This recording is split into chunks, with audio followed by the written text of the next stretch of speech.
Jersey, Mr. Gottheimer, who is also the Vice Chair of the Subcommittee on National Security, International Development, and Monetary Policy, is now recognized for 5 minutes.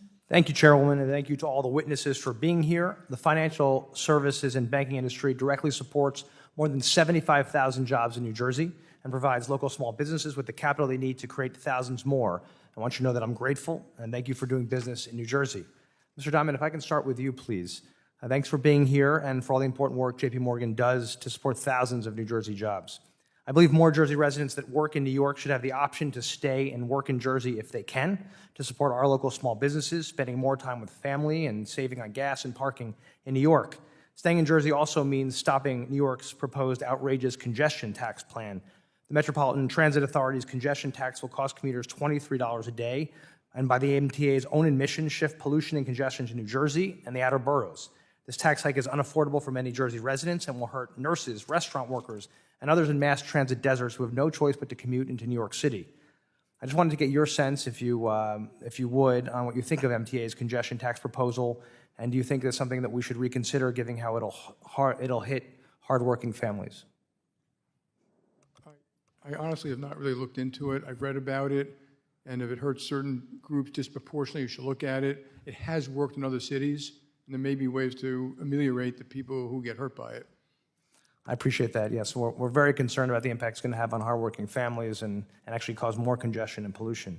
Ms. Frazier, if I can turn to you for a second. I'm working with New Jersey legislators to create tax incentives for New York businesses to open up new regional hubs in North Jersey to allow workers who would normally commute to New York to stay and work in Jersey. If the MTA moves forward with things like their proposed congestion tax hike, would you consider expanding your offices in Jersey for this purpose or allowing people to have more regional flexibility to work? We very much appreciate how expensive it is getting for our people to commute. We're very mindful around that, and as well as being flexible for working families in providing them more options, additional facilities and spaces for them to work, either at home or in New Jersey or in Connecticut. It's certainly the things that we've been looking at actively in the tri-state area. Thank you, and thank you for the, I think, 6,000 jobs you have in New Jersey. Thank you. Mr. Diamond, if I can ask you one other question. I'd like to ask about another topic that I've been very focused on, which is the rapid development of digital assets and related financial technology. I believe the United States should lead the development of emerging technologies like distributed ledgers and blockchain, and the federal government should provide the certainty needed for the country to serve as a hub for financial innovation.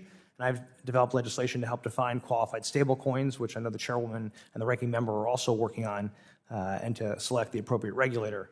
I've read that you're a little skeptical of some of these new technologies, but what are the biggest things keeping you from being more active in the space? And do you worry that we would miss the boat and give other nations like China an opportunity to advance their digital currency and other payment systems that could undermine the US dollar? And I'd love to get some of your thoughts on that. So you have to separate blockchain, which is real, DeFi, which is real, ledgers, tokens that do something and deliver information, money, ideas, simplify, smart contracts. That's one thing. I'm not a skeptic. Okay, I'm a major skeptic on crypto tokens, which you call currency, like Bitcoin. They are decentralized Ponzi schemes, and the notion that's good for anybody is unbelievable. So we sit here in this room and talk about a lot of things, but $2 billion has been lost.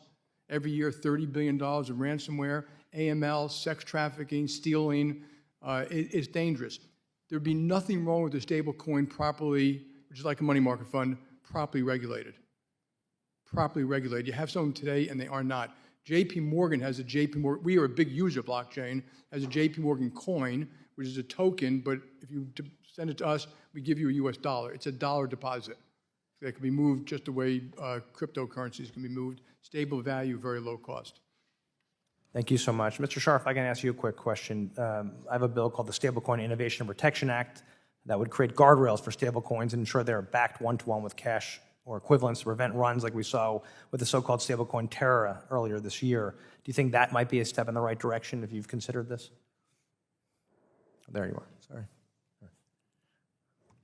That's certainly an option in order to ensure that people understand the underlying value of that stablecoin. Mr. Diamond, how do you feel about protections like that, more clearly defining what a stable coin is, making sure that it's backed one-to-one. It's equivalent to a money market fund, and you should look at it exactly the same way in terms of disclosure, backup, gates, and a whole bunch of different things.